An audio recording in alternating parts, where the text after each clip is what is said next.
When you imagine the Middle Ages, you probably picture filthy streets, rotting teeth, and people who never bathed for their entire lives. Hollywood taught us that medieval Europe was drowning in mud and disease, but what if that image is completely wrong? What if medieval people were actually cleaner than we think? The idea that people in the Middle Ages never bathed is one of the biggest myths in history. In reality, bathing was common across medieval Europe. Public bathhouses existed in major cities. Nobles owned private bathing rooms. Even ordinary villagers washed regularly, using wooden tubs, rivers, steam baths, and heated water. In some medieval towns, bathhouses were as common as taverns. People cared deeply about hygiene, not just for health, but for social status, religion, and attractiveness. Medieval doctors actually recommended washing the body frequently. Soap was widely used. Combs, perfumes, oils, and razors were common personal items.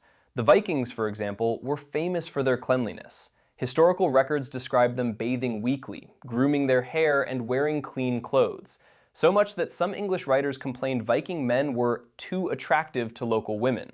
Even peasants tried to stay clean whenever possible. Yes, cities could become dirty. Sewage systems were primitive.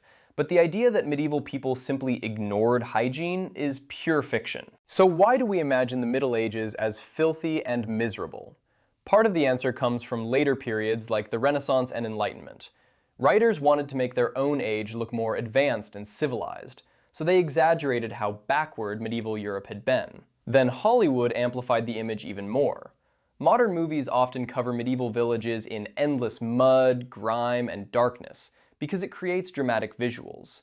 But real medieval life was far more colorful, sophisticated, and human than the stereotype we see on screen. The Middle Ages were not an age of people who never bathed. They were a complex world of castles, universities, merchants, warriors, bathhouses, and growing cities. History is often less about what truly happened, and more about the stories people choose to repeat. And this may be one of the biggest myths of them all.